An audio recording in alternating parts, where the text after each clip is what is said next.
ታሟል ሲባል ሞተ፣ ሞቷል ሲባል ተቀበረ፣ ተቀበረ ሲባል ተነሳ። እነዚህ ወሬዎች ትንሽ ያስቸግራሉ። እኔ እዚህ ሳገለግላችሁ እኔ ነኝ፣ ለቤተሰቡ ግን ደግሞ በጣም አስፈላጊ ሰው ነኝ። በቃ ህይወት ይህች ናት። ከሳምንታት ደስታ እስከ ድንገተኛ ስንብት ነፃነት ሞተ። እጅግ አሳዛኝና እንዲሁም ልብ የሚሰብር መረጃ በዚህ ሰዓት እየሰማን እንገኛለን። ተወዳጁ የኪነ ጥበብ ባለሙያ ነፃነት ወርቅነህ ከዚህ ዓለም በሞት መለየቱ ተገልጿል። ሰላም ጤና ይስጥልኝ። እንዴት አላችሁ? እግዚአብሔር ይመስገን። እጅግ መሪር የሆነ ሀዘን ነው እየሰማን ያለ ነው። አርቲስት ነፃነት ወርቅነህ ከዚህ ዓለም ድካም አርፏል። እንግዲህ ህይወት እቺ ናት። ለዚህች ህይወታችን ነው ይሄን ያህል የምንባላው፣ ይሄን ያህል መከራ የምናየው። ይህ እጅግ ተወዳጅ የሆነው አርቲስት እንግዲህ ህልፈቱን ስንሰማ ሁላችንም በጥልቅ ሀዘን ነው። ምክንያቱም ሁሉም ልብ ውስጥ በነፃነት የገባ ያለምንም ነገር በነፃ ወደ ልባችን ያስገባ ነው ድንቅ አርቲስት ነበር።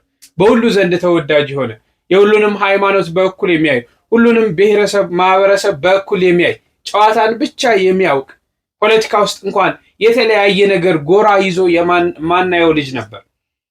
ሁልጊዜ ሲስቅ፣ ሁልጊዜ ሲያስቀን በተለይ የቤተሰብ ጨዋታ ላይ በርካቶች በሚሰራቸው ፊልሞች በጣም እናውቀዋለን። እና ይህ እንግዲህ ይህ ወጣት ገና ወጣት የሆነ ብዙ ስራ የሚጠበቅበት ጭራሽ ይሞታል ተብሎ ማይጠበቅ ያው መቼም ሰዎች ስንኖር ሁልጊዜ ስንንቀሳቀስ ሞታችንን ተሸክመን ነው ከኛ ጋር የሚንቀሳቀሰው። በየትኛውም ቦታ አናስበውም እንጂ ስንተኛም ስንወጣም ስንወርድም ሞታችንን ተሸክመን ነው በጀርባችን አዝለን የምንሄደው። ማንም ሰው ይሄንን ሞት አያስበውም። ምክንያቱም ሞትን ብናስብ ክፋት ውስጥ፣ ተንኮል ውስጥ፣ ምቀኝነት ውስጥ፣ መጠላላት ውስጥ፣ መተራረድ ውስጥ አንገባም ነበር። ለዚህች ህይወት እንደዚህ እንሆናለን። ይህ ወንድማችን ከዚህ ዓለም ድካም አርፏል። እጅግ በጣም ያሳዝናል። እንደው አንድ ሰሞን በጣም ታስታውሳላችሁ ሞተ ተብሎ በጣም እየተወራ ከዛ በኋላ ስለራሱ ወጥቶ ተናግሮ ነበር። እንደው ከዛ ቪዲዮና ሌሎችም እንግዲህ ጠቅላይ ሚኒስትሩን ጨምሮ ብዙዎች ወዳጅ ዘመዶቹ የሰጧቸው የሀዘን መግለጫዎች አሉ። የተለያዩ ነገሮችን እስቲ ላስቃኛችሁ። ነፍስህን በአጸደ ገነት ያሳርፍ እያላችሁ መጻፋችሁን አትርሱ። ለኔ ብቻ አይደለም ይሄ ነገር አስደንጋጭ የሆነው መሰለኝ። ነፃነት ወርቅነህ አርቲስት ነፃነት ወርቅነህ መሞቱን ሰማውና በጣም ነው የደነገጥኩት። በጣም ስላችሁ በጣም ነው የደነገጥኩት። እኔ ትወና እንደወድ ካደረጉኝ ሰዎች መካከል አንዱ ነፃነት ወርቅነህ ነውና በጣም ከልጅነቴ ህልሜ ከነበሩት ነገር አንድ ቀን ከሱ ጋር የሆነ ነገር መስራት አግኝቼው እንደምወደው መናገር ነበርና እዚህ ደረጃ ደርሼ ዛሬ ላይ ኢንተርቴይንመንቱ እዚህ ሚዲያው ላይ እየሰራው እድሎች ነበሩኝ አግኝቼ እንደምወደው ለመናገርና ምን ሆኜ እንዳልተናገርኩ አላውቅም። አንድ ቀን ሰላም ሳልለው እና በጣም በቃ እሱ በሚሰራው ስራ በጣም ትልቅ መነሳሳት ፈጥሮብኝ ትወና ለወድ እንደቻልኩም ሳልናገር ህይወቱ ማለፉን ዛሬ ሰማ በጣም ደነገጥኩ። እኔ እንጃ በቃ በጣም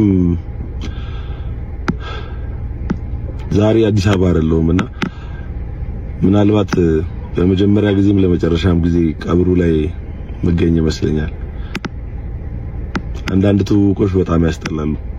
በጣም ነው የምንወደ ነፃነት ነፍስ በገነት ትኑር። ነፃነት ሞተ።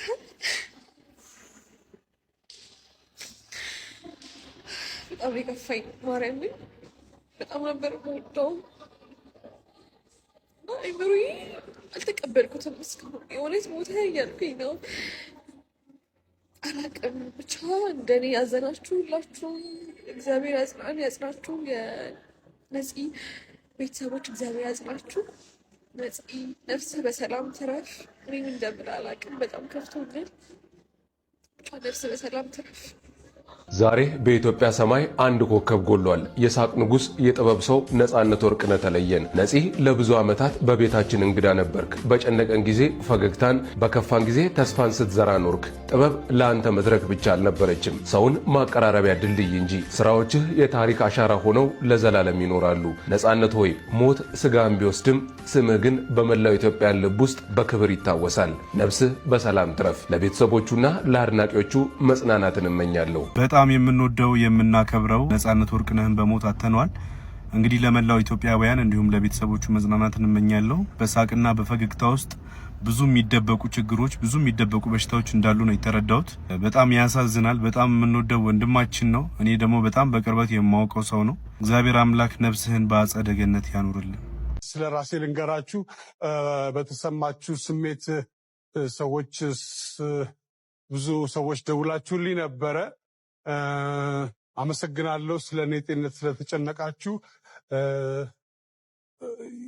ስለ ሞቴም ያወጃችሁ አላችሁ። በቲክቶክ እና በፌስቡክ የቀብሩን ቦታ አልተናገራችሁም እና እሱ ይቀራችኋል እና ትንሽ ስነ ምግባር ባለው መልኩ ብንከባበር፣ ስራ ስለ ስራ ብንከባበር በጣም አሪፍ ነው። ታሟል ሲባል ሞተ፣ ሞቷል ሲባል ተቀበረ፣ ተቀበረ ሲባል ተነሳ። እነዚህ ወሬዎች ትንሽ ያስቸግራሉ። እኔ እዚህ ሳገለግላችሁ እኔ ነኝ። ለቤተሰብ ግን ደግሞ በጣም አስፈላጊ ሰው ነኝ። እናንተ ለቤተሰባችሁ እንደምታስፈልጉት ሁሉ ማለት ነው። ስለዚህ የምትጽፉትን ጽሑፍ አስቸጋሪ ሊሆን ስለሚችል ጥንቃቄ አድርጉ። ብቻ አመሰግናለሁ ስለሁላችሁ። ድኛለሁ ተሽሎኛል ብለህን አልነበረ? ስለ ሞቴም ያወጃችሁ አላችሁ በቲክቶክ። ለነገሩ ሞተ ሞተ ስትሉ የነበራችሁ ሰዎች፣ ስታማርቱበት የነበራችሁ ብዙዎች ነበራችሁ። ያው ሞተላችሁ፣ እንኳን ደስ ያላችሁ። ሁሌም ካፈም የማይጠፋው ያሳደገን የካሳንቺሱ ኡራኤል ለቤተሰቦችህ፣ ለወዳጆችህ፣ ለዘመዶችህ መጽናናትን ይስጥልን። ሁሌም በልባችን ትኖራለህ። እግዚአብሔር አምላክ ከደጋጎቹ ከይስሐቅ፣ ከአብርሃም፣ ከያዕቆብ ጋር ለዘላለሙ ይደምርልን። ሁሌም ከልባችን ትኖራለህ። ሌጀንዳችን እንወድሃለን። ነጽዬ እግዚአብሔር ነፍስን ይማረው ወንድም አለ። ምን ማለት ይቻላል? ለካ ሳቅ ብዙ ነገርን ይሸፍናል። ከደቂቃዎች በፊት በሰማነው በነጻነት ወርቅነህ የህይወት ዑደት ውስጥ የተረዳሁት ነገር ህይወት በጣም አጭር፣ ሳንዘጋጅ ነገ እንሂድ ዛሬ እንሂድ ሳናቅ የምንጠራባት የሆነ ረጅም መንገድ ግን መቋረጫው ወይንም ማብቂያው የማይታወቅ የህይወት ምዕራፍ ነው ለካ እየሄድን ያለን። ነፂ በጣም እንወድሃለን። በዓላት በመጡ ቁጥር ከምንም በላይ ደግሞ የቤተሰብ ጨዋታን ባየን ቁጥር ያን ሁነት የራስ ከለርና መልክ እንዲኖረው ከህዝቡ ጋር በደንብ እንዲተሳሰር ለቲያትር ለኪነ ጥበብ የከፈልከው ዋጋ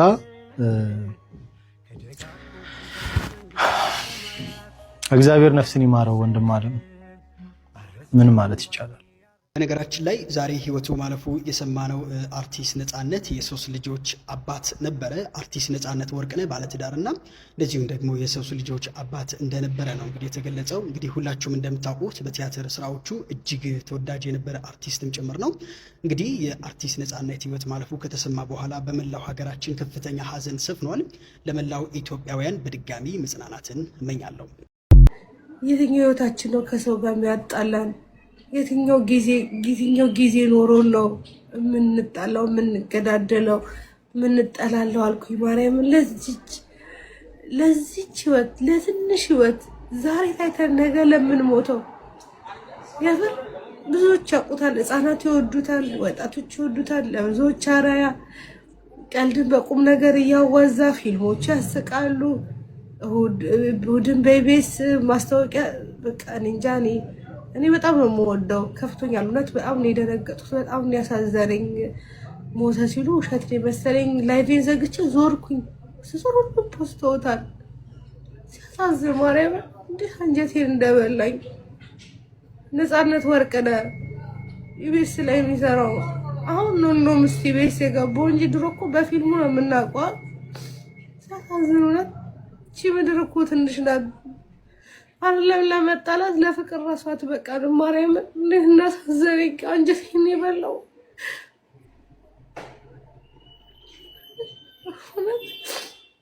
አሉ ሲል ምን የሉም። ወጣቶቹ እንዳላለቁ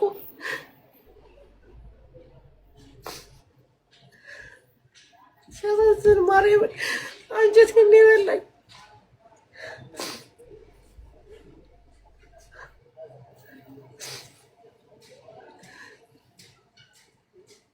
ለየትኛው ጊዜ ለየትኛው ቀሪ እውነት ሲነግሩኝ አላመንኩም። ቤቴን ዘግቼ አየሁ፣ ፈለግኩ፣ ስዞር እውነትም ትልልቅ ቪዲዮዎች ፖስተውታል።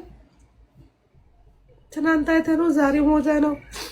ሲያሳዝን ማርያም በጣም ያሳዘነኝ በጣም በቃ ውዶቼ በቃ ለራሳችን ማሰብ በቃ ይኸው ሰው ታይቷል ተብሎ አይኖርም ይሞታል። እውነት በጣም ነው ያሳዝነው። በጣም ነው ያሳዘነኝ። የልጆች አባት ነው፣ ሳቂታ ነው፣ ሁሌም በጥሩ ነገር ነው ስሙ የሚነሳው። በጣም ነው ያሳዘነኝ። አንጀቴን ይበላኝ ማርያምን። አሁንማ ለነፍስ የፈራው እውነት ሲያሳዝን እንጃ እኔ አላውቅም። እኔ በጣም ነው የምወደው፣ በጣም ነው የምወደው ነፃነት ወርቅነህ።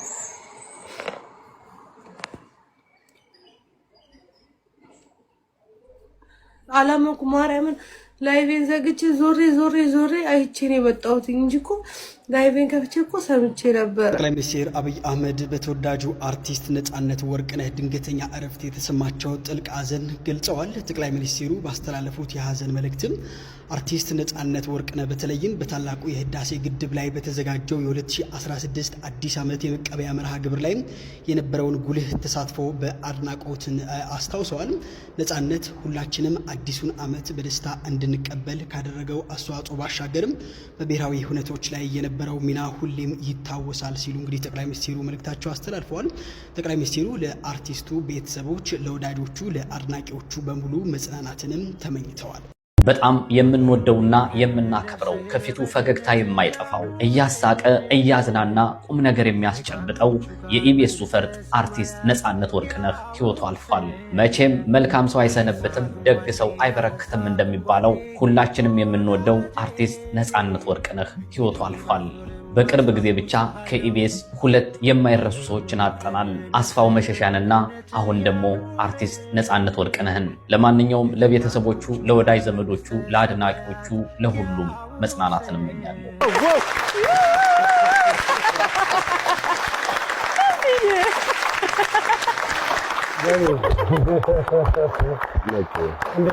እንኳን ደህና መጣ። እንዴት እንተቃቀፍ ለሁለተኛ ጊዜ ሰርፕራይዝ ታረጋግጥ። ድንገት ግን ህዝብ ነፂ ታመመ ሲባል በጣም ነበር የደነገጠው። እለፋለሁ እኮ እስካሁን እኮ ስለፋ ነው የምታውቂኝ እኮ መግቢያ። በጣም አንድ ትንሽ ልጅ ትላንትና ወክ ሳረግ አግኝቼው ሰላም አለኝ። ሮጦ መጥቶ ሰላም አለኝና ሰዎች ለምን ይዋሻሉ ብሎ ጠየቀኝ።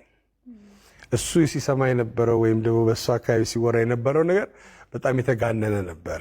የተጻፉትን ነገሮች አለ። ሰዎች ግን በጣም ብዙ ሰዎች ሲደውሉ እኔ ከወንድሜ ጋር እና ከእህቴ ጋር ነበር የሄድኩትኝና ታላቅ ወንድሜ ነው የነበረው፣ ታላቅ እህቴ ነች የነበረችው። ደነገጡ እነሱ ራሳቸው አላመኑኝም። ራሱ ምንድነው አንተ የሆንከው አሉ። እንዴ ምን ሆናለሁ አብረና ያለ ነው ምናምን። አይ እንትኑ ላይ የሚወራው እኮ ሌላ ነገር ነው ምናምን አሉ። እና እንደዚህ ድረስ ያሳስታል ሰዎች ጋር ድረስ ማለት ነው። መቼም ሰው ትንሽ እንከን ያጋጥመዋል፣ ይታመማል፣ ወይ ደግሞ የሆነ የተጀመረው ህመም ዘለቄታዊ መፍትሄ ማግኘት የሚችለው አሁን ነው ተብሎ ሲወሰን በሕክምና ያንን ነገር ቼክ ለማድረግ ነው የሄድኩት እና አሪፍ ነው። ህመሙ እንኳን ያውን እንደዚህ ነው ምናምን ከሚባል ኦልሬዲ የመዳን ሪከቨር የማድረጉ ነገር ስላለ የፋት ውፍረትን ተከትሎ ሊቨር የሚጫን ነገር አለ። ያንን ነገር በመቀነስና እንትን በማለት ማስተካከል አለብኝ ነው። እነዚህ ነገሮች እንግዲህ ከቤተሰብ ሲመጣሉ አንዳንዴ ምናምን ሐኪሞቹ ያው በእንግሊዝኛ ስለሚያወሩ የተገባኝን እኔ ሆኜ የነገርኳችሁ እና አሁን አሪፍ ነኝ፣ ደህና ነኝ ያለሁት። ነገርየው ለሞት የሚያበቃ አይደለም። አሁን እኔ አሁን መጨረሻ ሲሄድ ከዚህ ነው የሄድኩት። ቀረጻ ነበረኝ። ቀረጻ ቀርጬ ነው ማታ ፍላይት የነበረኝ። ስለዚህ እኔም ራሴ ገረበኝ። በነገራችን ላይ ደስታም እኮ ስትናገር ጥንቃቄ ያስፈልጋል አይደል እንዴ? እንኳን ክፉ ነገር ሎተሪ ሲወጣ እንኳን አይታችሁ ከሆነ መጀመሪያ ቁጥር 4 ከዛ 2 እያለ ሰው እያለ እየተዘጋጀ ነው እንትን የሚለው ታታታታ ቢል ሰው ድብን ነው ሳታጣጥመው። ለዚህ ነው የሆነ ሂደት ይኖረዋል። ምንም ነገር ሂደት ይኖረዋል። ለዚህ ነው ዳዴ ብለን የምናድርገው እኮ ለዛ ነው። ብዙ ሰዎች ፕሮግራም ስታቀርብ ነጽዬ ስትናገር ነጽ ያሞታል እንዲያሉ ነበር ፊዚካሊ ያዩ ፕሮሰስ ነበር ወይስ ባንድ ጊዜ ነው እንደዛ ያመመህ ነጽ እንትን አለው በራሱ ነገርየው የሆነ ጊዜ አሪፍ ይሆናል ያደርጋል የሆነ ጊዜ ደግሞ የሆነ ነገር ያደርጋል ተለዋዋጭ ነው በባህሪው ሲናገሩን ሐኪሞቹ እንግዲህ በተወሰነው ባገኙት ጥናት መሰለኝ የሆነ ጊዜ አሪፍ ትሆኛለሽ የሆነ ጊዜ ደግሞ ፊትሽ ለጥቁር የማለት ነገር ይኖራል ወይ ምናምን ነገር ማለት ነው እኔ ደግሞ ከመብራት ጋር ያደግኩት መብራት ሲበራብኝ ያደግኩትኝ አገር ፍቅር ጀምሮ ስንት ሻማ እንትን ይያልኩ እንትን ያልኩትኝና ያ መብራት ያመጣብንን ለውጥ እናቃለን በራሳችን ላይ ማለት ነው ስለዚህ በቃ ያ ነው የሚሆነው ወይም ደግሞ ምናምን ነገር ነው ምናምን ጥቁር ነኝ ኦሬዲ ምናምን ላለው እና እኔ አይታወቀኝም ያ ነገር እንግዲህ እንደተከታተላችሁት ነው በጣም ነው እጅግ ልብ የሚሰብረው እጅግ በጣም የሚያሳዝነው እንግዲህ በሳቅ ዓለም እንዲህ ናት በሳቅ አጅባው በደስታ ሞሽራው በጨዋታ አክብራው እርሷ ግን የሞት እጣውን አትረሳም ማለት ነው ዓለም ላይ የፈለገ ነገር ብታደርግልን ምድር ላይ የፈለገ ነገር ብታደርግልን ሞትን አትረሳም በቃ ሞታችን ይሄ ነው ይልቅ ርካሽ ስፍራ ላይ ባለመገመኘት ክብራችንን ጠብቀን መኖር ነው ያለብን እግዚአብሔርን አስደስተን ነው እግዚአብሔርን ለምነን ነው እሱ በሚወደው መንገድ ሄደን ማለት ነው ዓለም ላይ የፈለገ ዝነኛ ብንሆን ዓለም ላይ የፈለገ ታዋቂ ብንሆን ዓለም ላይ የፈለገ ተጽዕኖ ፈጣሪ ብንሆን ዓለም ላይ የፈለግነውን ታምር መስራት ብንችል ሞትን ግን አትረሳልንም አትተወን በቃ ሞታችን ግድ ነው በዚህ ምድር ስንኖር ማለት ነው ሁልጊዜ ተዘጋጅተን ነው መኖር ያለብን ይህ ወጣት ለሁላችንም እጅግ በጣም አስተማሪ ነው ማንንም ሰው አንዳንድ ሰው የክርስቶስን ስጋና ደም ተቀበል ወደ ቤተ እግዚአብሔር ሂድ ሲባል እንደኔ ገና ነኝ ምን አድርግ ይላል አያችሁ ሀብት ከሀብት ከዝና ዝና ከገና ገና ያላቸው አካላቶች እንደዚህ ካጠገባችን ይሰወራሉ ካጠገባችን ያርፋሉ ካጠገባችን ይሄዳሉ ማለት ነው ትላንት ታሪኩ ባባ ምንለው ወጣት ያ ታዋቂው አርቲስት አለፈ ተረሳየው ህይወት ይቀጥላል እኛስ እንዴት ነው እየተዘጋጀን ነው ወይ ያለ ነው ተዘጋጅተን ነው ወይ እየጠበቅን ያለ ነው በህጉና በስርዓቱ ነው ወይ እየተጓዝን ያለ ነው ስጋው ደግሞ እየተቀበልን ነው ወይ ንስሐ እየገባን ነው ወይ ምን እንጠብቃለን እጅግ ልብ የሚሰብሩ ነገሮችን እየሰማን እጅግ ልብ የሚሰብሩ ነገሮችን እያየን ከዚህ በላይ ምን ማድረግ እንችላለን እግዚአብሔር ነፍስን ከቅዱሳኑ ጎን ያሳርፍ የተመካ አባት ቅድስት ቤተክርስቲያን ጥላ ከለላቱን ድንግል ማርያም ወላዲተ አምላክ መከታቱን ነጫጭ ከለበሱ ቅዱሳን ጋር እንድታርፍ እሷ ትርዳ እግዚአብሔር አምላክ ነፍስን በአጸደ ገነት ያሳረፈው ከማለት ውጭ ምንም የምንለው ነገር የለም ስለ ራሳችን ግን ልናስብ ያስፈልጋል ዛሬ እኔና እናንተ ቆመን ያለነው የሱን ሞት የሰማነው እኔና እናንተ እግዚአብሔርን አስደስተነው በቅተን አይደለም ብቁ ሆነን እግዚአብሔር ፈልጎን በምድር ታሪክ ትሰራላችሁ ተብለን አይደለም እግዚአብሔር ስለሚወደን እያንዳንዳችን የንስሐ ዕድሜ ነው እየጨመረልን ያለን ተጓዦች እንደሆነን በዚህ ምድር ስንኖር ተጓዦች እንደሆነን ሐዋርያው ቅዱስ ጳውሎስ ይህንን ሰውነታችንን ስጋችንን በድንኳን ይመስለዋል በድንኳን ማለት ነው ለምን መሰላችሁ ድንኳን ለምሳሌ ለጊዜው ነው አይደል የሚጣለው ለቅሶ ሲኖር ሰርግ ሲኖር የተለያየ ኢቨንት ፕሮግራም ሲኖር ድንኳን እንጥላለን ያ ፕሮግራማችን ኢቨንታችን ወይ ለቅሶም የተለያየ ነገር ሲያልቅ ያ ድንኳን ይፈርሳል የኛም ሰውነት ልክ እንደዛ ነው ፈራሽ ነው ለሆነ ታይም ለሆነ ጊዜ ነው ያለን ያንን ጊዜ በአግባቡ ማን ተጠቀመበት በአግባቡ ማን ኖርበት ካልሆነ ችግር ነው ማለት ነው ለምን መፍረሳችን አይቀርም መሞታችን አይቀርም የዘላለም ህይወታችን እንድናስተካክል ነው ወደዚህ ምድር የመጣን ዘላለማዊ ነዋሪዎች አይደለንም እዚህ ምድር ላይ ይልቅ በሰማይ በእግዚአብሔር እጅ የተሰራ ህንጻ አለን በዛ ህንጻ ውስጥ ነው መኖር ያለብን